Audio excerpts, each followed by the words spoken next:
तब तक कीमत कोई मायने नहीं रखती। अध्यक्ष जोंग ह्यून को कीमत स्वीकार करते देख जादूगरनी जिन क्योयोंग खुशी खुशी वहां से चली गईं। सचिव ली हुआन उसे दरवाजे तक छोड़ने गया। अचानक जिन क्योयोंग ने गुस्से में ली हुआन का कॉलर पकड़ लिया। दरअसल उसे हाल ही में पता चला था कि अध्यक्ष जोंग ह्यून ने अपने अंदर की दुष्ट आत्मा का इस्तेमाल करके किसी को श्राप दिया है। ली हुआन कांपते हुए स्वीकार करता है कि अध्यक्ष ने काले जादू का उपयोग करके एक पुलिस अधिकारी की हत्या की है। पिछली रात जिन क्योयोंग ने सख्ती से ली हुआन को चेतावनी दी थी कि वो अध्यक्ष जोंग ह्यून पर कड़ी नजर रखे।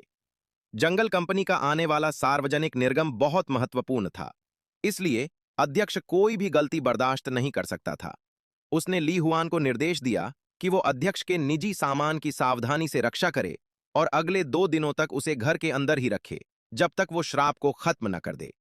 ली हुआन ने विरोध करने की हिम्मत नहीं की, लेकिन जैसे ही जिन क्योयोंग उसकी नजरों से दूर हुई, उसने उसे मन ही मन कोसना शुरू कर दिया।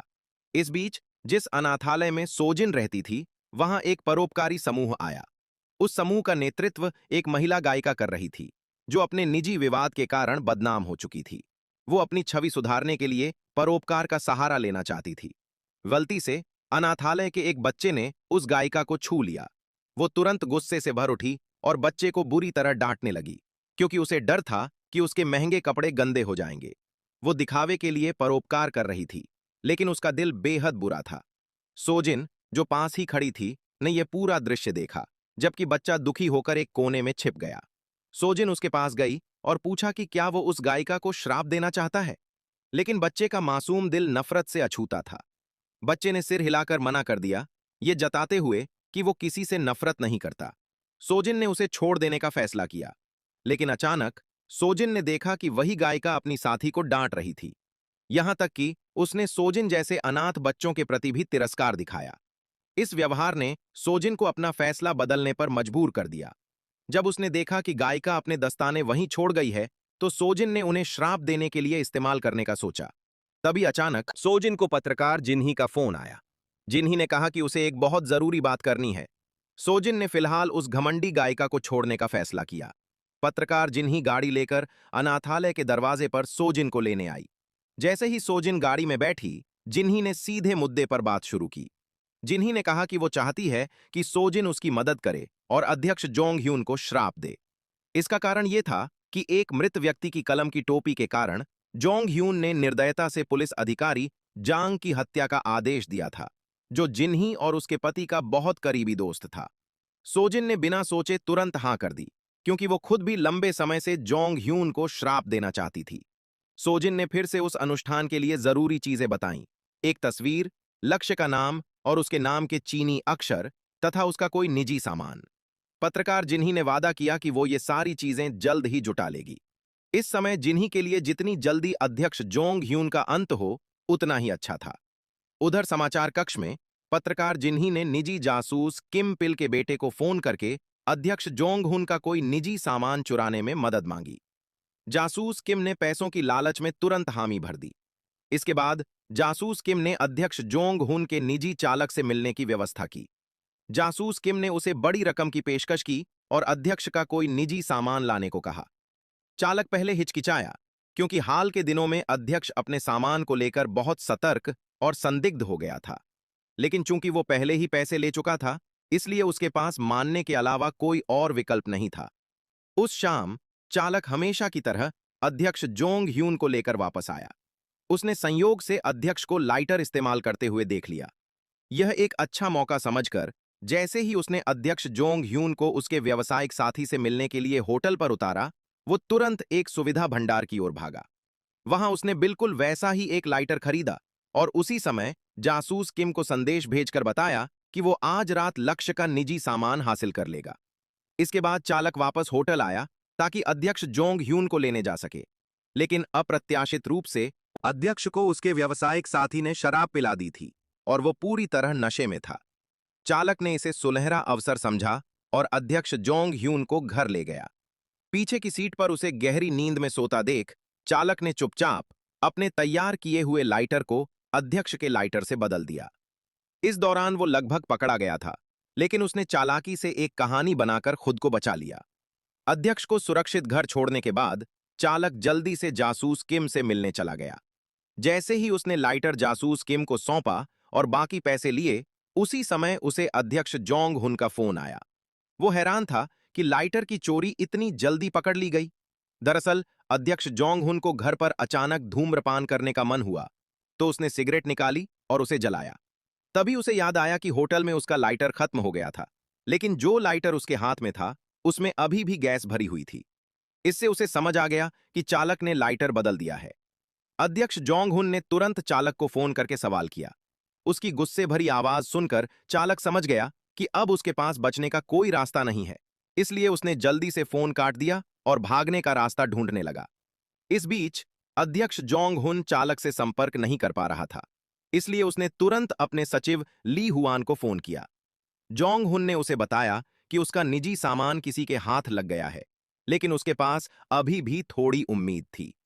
सचिव ली हुआन ने उसे बताया कि जादूगरनी जिन क्योयोंग द्वारा विदेश से मंगवाया गया जादुई ढोल अभी अभी कंपनी में पहुंचा है। उसने अध्यक्ष को तुरंत जंगल मुख्यालय लौटने की सलाह दी ताकि उसकी सुरक्षा की जा सके। दूसरी ओर जासूस किम ने जैसे ही अध्यक्ष जोंग हुन का लाइटर हासिल किया, उसने तुरंत पत्रकार जिन्ही को फोन किया। जिन्ही ने भी सोजिन से संपर्क किया और कहा कि वे अभी अध्यक्ष जोंग हुन पर श्राप कर सकते हैं।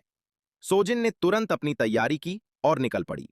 पत्रकार जिन्ही जासूस किम के पास गई और लाइटर लेकर वापस आई, फिर सोजिन को लेने के लिए अनाथालय पहुंची। सोजिन वहां पहले से इंतजार कर रही थी। जैसे ही उसने जिन्ही की गाड़ी देखी, वो तुरंत उसमें बैठ गई। जिन्ही ने अपनी तैयार की हुई चीजें निकाली, लाइटर, अध्यक्ष जोंग हुन के नाम के चीनी अक्षर और उसकी एक तस्वीर। सोजिन ने जल्दी जल्दी गाड़ी के अंदर ही जोंग हुन पर श्राप का अनुष्ठान कर दिया। उसी समय अध्यक्ष जोंग हुन कंपनी वापस पहुंच गया। अचानक उसके पूरे शरीर में तेज दर्द होने लगा। जादूगरनी जिन क्योयोंग ने अपने लोगों से जोंग हुन को बांध दिया। इसके बाद उसने एक जादुई ढोल निकाला। जिन क्योयोंग ने सोजिन के श्राप को तोड़ने के लिए उस ढोल को तेजी से बजाना शुरू कर दिया। दूसरी ओर सोजिन को महसूस हुआ कि कोई उसके खिलाफ जादू कर रहा है, इसलिए उसने अपने मंत्रों का उच्चारण और अधिक तीव्रता से करना शुरू कर दिया। एक बहुत ही तनावपूर्ण जादुई युद्ध शुरू हो गया। अध्यक्ष जोंग हुन के कार्यालय के आसपास सब कुछ जोर जोर से हिलने लगा। जोंग हुन का दर्द और बढ़ गया और वो निराश होकर चीखने लगा। दोनों जादूगरनियां पूरी तरह पसीने से भीग गई थीं, लेकिन कोई भी हार मानने को तैयार नहीं था। जब दोनों अपनी सीमा पर पहुंच गईं, तो सोजिन पर श्राप का प्रतिघात हुआ और उसकी आंखों से खून बहने लगा। अदृश्य दबाव के कारण जिन्ही की गाड़ी का शीशा टूट गया और सोजिन बस इतना ही कह सकी कि वो असफल हो गई है। इसके बाद वो बेहोश हो गई। पत्रकार जिन्ही सोजिन की हालत को लेकर बेहद चिंतित हो गई। दूसरी ओर युद्ध के दूसरे छोर पर जादूगरनी जिन क्योयोंग की स्थिति थोड़ी बेहतर थी। कीमती दिव्य ढोल टूट गया और जिन क्योयोंग थकान के कारण जमीन पर गिर गई। हालांकि जिन क्योयोंग के शरीर को कोई गंभीर चोट नहीं आई। अध्यक्ष जोंग हुन भी अपनी आंखें खोलकर पूरी तरह सुरक्षित था। जादूगरनी जिन क्योयोंग और अध्यक्ष दोनों जोर से हंसे, ये जानते हुए कि इस जीवन और मृत्यु के जादुई युद्ध में उनकी जीत हुई है। इसके अलावा जिन क्योयोंग को एक बड़ा रहस्य पता चला। उसे एहसास हुआ कि अध्यक्ष जोंग हुन पर श्राप डालने वाली शक्ति उस पूर्व जादूगरनी की बेटी की थी, जिसे अध्यक्ष ने 10 साल पहले खत्म करने का आदेश दिया था। अगले दिन जादूगरनी जिन क्योयोंग ने अपने शिष्य जुब बोंग को जादूगरनी के पुराने गांव की जांच के लिए भेजा।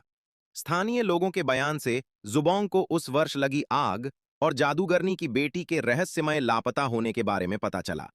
जुबोंग ने पुष्टि की कि उस लड़की का नाम बेक सोजिन था। जानकारी इकट्ठा करने के बाद जुबोंग सोजिन के पुराने घर गया, लेकिन वो पूरी तरह जलकर राख हो चुका था। जुबोंग ने तुरंत जिन क्योयोंग को सूचना दी। इस समय सोजिन अस्पताल में इलाज करवा रही थी। जब वो होश में आई तो उसने देखा कि पत्रकार जिन्ही उसकी देखभाल कर रही थी। जैसे ही सोजिन ने आंखें खोलीं, जिन्ही ने तुरंत उससे पूछा कि क्या हुआ था। सोजिन ने बताया कि उसे इसलिए प्रतिघात हुआ क्योंकि अध्यक्ष जोंग हुन के पास मौजूद जादूगरनी ने एक पवित्र वस्तु का उपयोग करके सुरक्षा मंत्र डाला था। इस पर पत्रकार जिन्ही ने लाइटर निकाला और सोचा कि क्या सोजिन इसका उपयोग करके फिर से अध्यक्ष जोंग हुन पर श्राप कर सकती है। सोजिन ने सिर हिलाकर कहा कि अब यह संभव नहीं है। अब सोजिन के लिए श्राप डालने का एकमात्र तरीका था कि वो सीधे अध्यक्ष की त्वचा को छुए। उसने पत्रकार जिन्ही को चेतावनी दी कि उन्हें तुरंत जासूस किम को चुप कराना होगा ताकि वो उनकी भूमिका अध्यक्ष जोंग हुन के गुट को न बता सके। विडंबना ये थी कि अध्यक्ष जोंग हुन भी उसी अस्पताल में ठीक हो रहा था। हालांकि वो गंभीर रूप से घायल नहीं था, फिर भी वो जांच के लिए अस्पताल आया था। अध्यक्ष जोंग हुन ने जादूगरनी जिन क्योयोंग से पूछा कि उस व्यक्ति का क्या हुआ जिसने उस पर श्राप डाला था। जिन क्योयोंग ने गर्व से कहा कि वो व्यक्ति या तो मर चुका होगा या आधा मरा पड़ा होगा। उसने अध्यक्ष को यह भी बताया कि जुब बोंग ने श्राप देने वाले की पहचान खोज ली है, जो उसी जादूगरनी की बेटी थी जिसे उन्होंने वर्षों पहले मार दिया था, जिसका नाम सोजिन है। अध्यक्ष जोंग हुन ने तुरंत उस लड़की को पकड़ने का आदेश दिया।